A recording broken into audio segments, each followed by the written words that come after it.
McDonald's, the fast food giant we've all came to love. You would probably think it makes most of its money off burgers. But in reality, the engine is built completely different. In fact, McDonald's could stop selling burgers tomorrow and still own a massive business. How? By controlling the land and buildings beneath which thousands of its restaurants operate on. In reality, it's a burger empire built on real estate. We're about to break down how McDonald's business really works, from franchise basics to the strategy of controlling property, to where the money flows in a typical restaurant.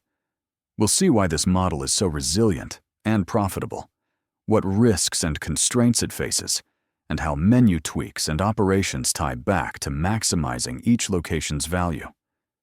By the end, we'll answer the big question: is McDonald's fortune coming from burgers or buildings? Let's dive in.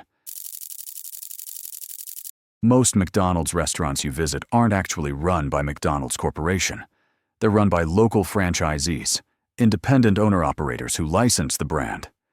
As of 2025, about 95% of McDonald's 40,000-plus restaurants worldwide are owned and operated by franchisees. The company itself directly runs only around 5% of locations. In other words, McDonald's realized it could grow faster by partnering with entrepreneurs who handle day-to-day operations rather than owning every store. Here's how a McDonald's franchise works in a nutshell. A franchisee pays McDonald's an upfront franchise fee, around $45,000 one time, to obtain the license. Then, as they operate the restaurant, they pay ongoing royalties, typically about 4 to 5% of monthly sales. Those royalties are essentially a fee for using the McDonald's brand, menus, and systems. On top of that, franchisees contribute to national marketing funds, often approximately 4% of sales, and other support programs. Those contributions fund advertising, not profit. Crucially, a McDonald's franchisee also pays rent for the restaurant property. Unlike some systems that only collect a royalty, McDonald's charges rent for the land, or building, or both, the restaurant sits on. We'll dig into why and how that works next. The key: franchisees invest their own money to build and run the restaurant, often $1 to $2 million plus for construction, equipment, etc., hire and manage staff, and then pay McDonald's a slice of sales, royalty, and rent every month. Meanwhile, McDonald's provides the brand, menu and recipes, supply chain, training, and the playbook. It's a win-win.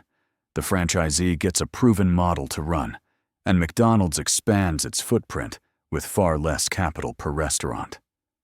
To summarize, virtually every Big Mac sold funnels a percentage back to McDonald's as royalty, and the franchisee also pays for the real estate.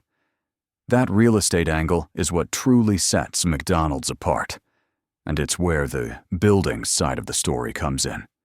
Here's the twist: McDonald's often controls the real estate, so franchisees pay royalties and rent. Why does McDonald's collect rent from franchisees? Because McDonald's usually owns, or leases, the land and building of the restaurant, positioning itself as landlord. This strategy dates to the 1950s, when Ray Kroc and financial consultant Harry Sonneborn flipped the script. Instead of just taking a small cut of burger sales, McDonald's would own the sites and charge rent. "You're not in the hamburger business, you're in the real estate business," went the famous line. And that became the foundation of McDonald's growth strategy. Today, the company generally owns or secures a long-term lease on each site, then effectively subleases the location to the franchisee. Sometimes McDonald's owns the land outright. Other times, it leases from a third-party landlord and passes on the cost, plus a markup.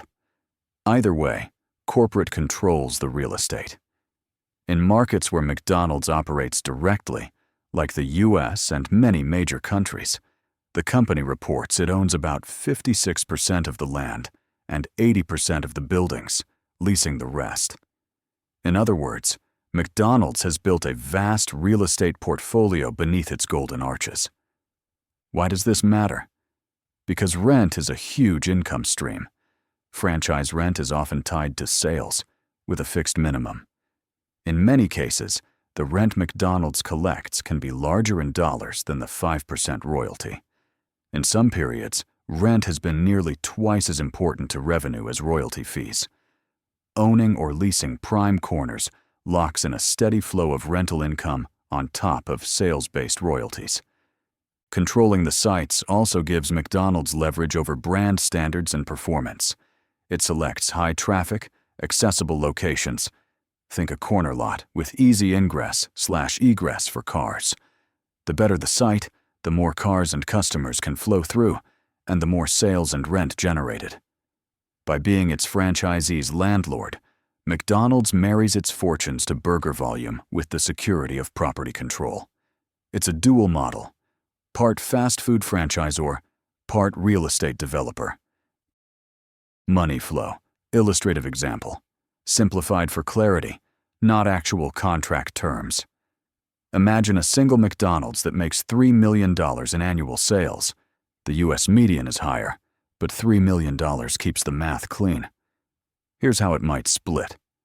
Royalty, 5% of sales. $150,000 to McDonald's for using the system. Rent, approximately 10% of sales. $300,000 paid by the franchisee to McDonald's for the site. So out of $3 million, roughly $450,000, 15%, flows to McDonald's through rent plus royalty. The remaining 85%, approximately $2.55 million, stays with the restaurant to cover food, labor, utilities, maintenance, local costs, etc. Whatever remains is the franchisee's profit before tax. Franchisees don't get a free ride. They shoulder major costs and invested heavily to open. From McDonald's perspective, that $450,000 per store is largely high margin. McDonald's doesn't pay crew wages or buy patties at franchise locations. Those costs are the franchisees. Corporate covers occupancy where it's the master lessee and overhead for support, but owning controlling sites typically makes the rent spread attractive.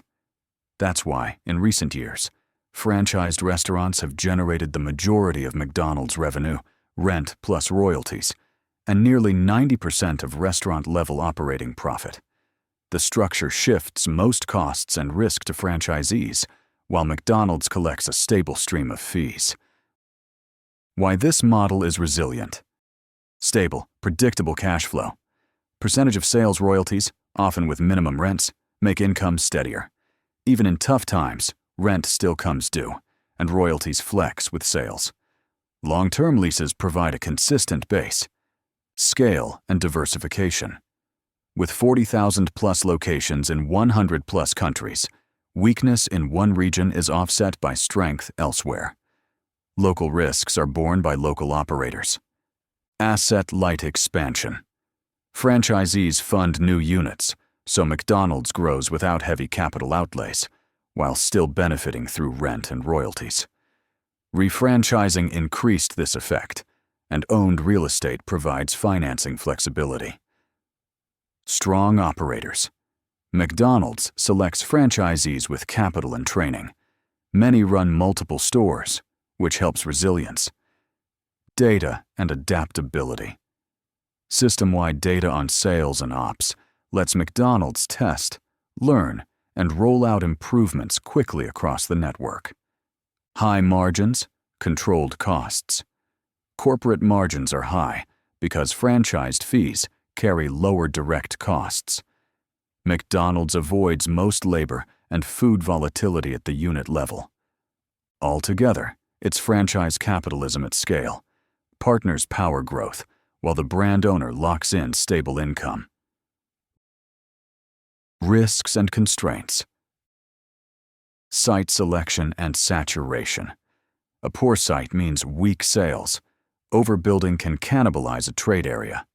Lease obligations. Long leases are fixed. If a store underperforms or closes, upstream rent may still be due until a replacement operator is found. Franchisee health and relations. Corporate relies on profitable, cooperative operators. In downturns, it may need to support them. Policy changes can create tension. Alignment matters. Regulatory and legal. Employment law, e.g., joint employer debates.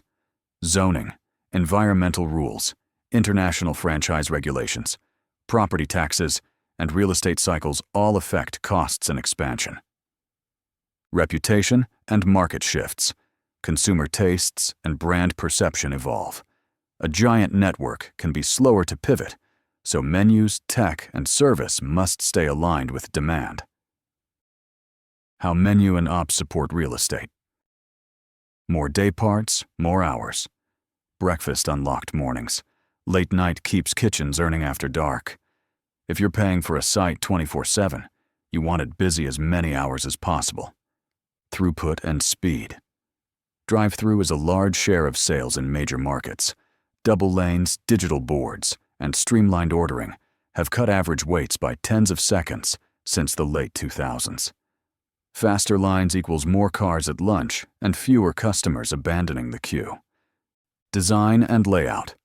Corner lots for easier entry/exit. Smart parking flow. Kiosks to increase ordering capacity. Refined kitchens to keep food moving. Higher sales per square foot support. Higher rents while leaving room for operator profit. Menu strategy. McCafe and breakfast build mornings. Limited time offers create spikes. A mix from value to premium keeps baskets healthy without slowing operations. Drive-through friendly items keep cars moving. Digital and delivery. Mobile ordering and delivery extend each kitchen's reach beyond the four walls, raising sales per site without adding new buildings. Bottom line, products and processes are engineered to make each site as productive as possible, which lifts both rent and royalties. So, is McDonald's a burger business or a real estate business? The straight answer, both. But the financial engine is franchising plus real estate. Burgers drive store-level revenue. What corporate takes home largely comes from being franchisor and landlord. The burger is the product. The building and the land under it is the platform that makes the economics powerful. Think of it this way. If McDonald's ran every store itself, it would be a lower margin, lower return business. By franchising and collecting rent and fees, McDonald's becomes a toll collector on a global highway of burger commerce. For every $1 a franchisee sells, McDonald's takes its cents across roughly 40,000 restaurants. That's why corporate profits can be hefty, even though corporate revenue is far smaller than total system sales. It's a scale plus fee model. People often quip McDonald's is a real estate company masquerading as a burger chain. There's some truth, but you can't collect rent on an empty storefront. The genius is doing both. Master fast food to fill locations with paying customers, and master real estate to extract maximum value from those locations. So, burgers or buildings? McDonald's makes its money on burgers by monetizing its buildings. The Big Mac and fries fund the rent and royalties, and those rents and royalties fund the empire. Without burgers, the real estate would falter. Without the real estate strategy, the burgers wouldn't deliver nearly as much profit upstairs.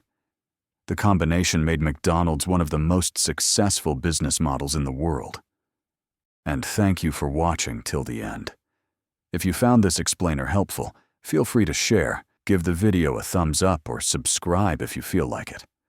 Also, let us know in the comments what other company models you'd like to see explained. And now you know the real deal behind your happy meal.